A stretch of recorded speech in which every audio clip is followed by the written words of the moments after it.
What's up, Star Wars fans and action figure collectors? Darth Collector here, and today I am excited to announce the start of a brand new series that I'm going to be calling Lore Reviews. In this series, I'm going to be taking a look at an action figure and exploring that character's backstory and the lore behind him, as well as his appearances and any other collectibles made around him, such as like Lego sets and minifigures and that type of thing. I would really appreciate it if you would consider subscribing, because we're trying to reach that goal of 200, and this video actually took like 2.5 hours to make because I had to re-edit and shoot everything twice. Anyways, in today's video, we're going to be taking a look at the character Embo.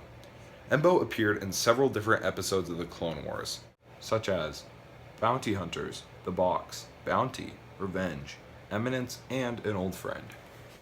During the Clone Wars, Embo hunted second only to one, and this guy fought with a giant steel hat, a bowcaster, and some throwing knives. Seriously, this guy was a badass. Look at him taking these two guys down with just his hat.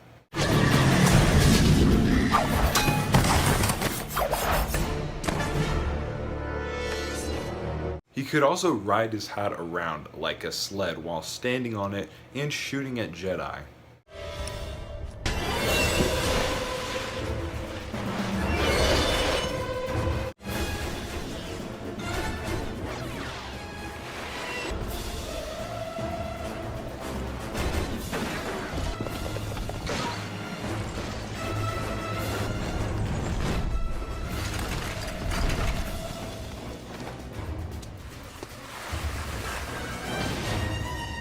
Also, he went toe-to-toe with Savage Opress in hand-to-hand combat for a short time.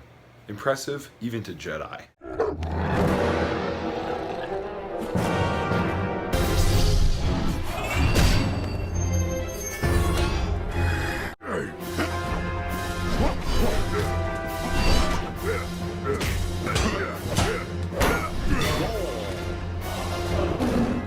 This guy was a badass. He survived Count Dooku's box, went on to be part of the plot to capture the Supreme Chancellor, which failed and made him get arrested, and then lived through the entire Clone Wars and proceeded to work during the Age of the Empire. He survived past the second Death Star's destruction, even trying to hunt down Lando at one point, except he got incapacitated, of course, because Lando has plot armor. That's the only reason. He survived during the Aftermath trilogy and even participated in the Battle of Jakku, where he eventually settled down as a farmer on Felucia. Ironic. This guy also has a Lego set and a Lego minifigure. This figure has 4 accessories. He's got his hat, his bowcaster, and 2 of his throwing knives. The hat looks great, has great sculpting and great paint apps. The bowcaster also looks great and has 2 points of articulation of its own, clipping onto his back through this little clip here. And the throwing knife is just a black plastic throwing knife with a ring, so it's really easy to put it in his hand. On the figure itself, the bowcaster clips onto his back right here, the hat onto his head right here, and the knives go in right here where I left the second one so you can see it better. This figure has great paint apps and excellent sculpting, with some of the best soft goods work down here that I've seen with this comma. He has 14 points of articulation with ball joint at the head, ball joint at the shoulders, ball joint at the elbows, swivel at the wrist, ball joint at the waist, ball joint at the legs, ball joint at the knees, and ball joint at the ankles. Overall, this figure is really awesome, and out of 10, I would give it a 9.5 out of 10. The 0.5 only being deducted because the hole in his head is rather obvious, although it doesn't bother me in any sort of displays.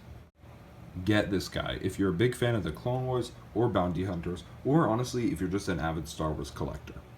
If this is a series you want to see continued, please consider liking and subscribing, because this video took like 2.5 hours to make. Editing and stuff, it just took a while, more than most, because I had to actually film everything twice, because I really wasn't satisfied with the quality of the first go-around. Let me know if you want the lore review series to continue, because I did really enjoy making it, even though it took a while.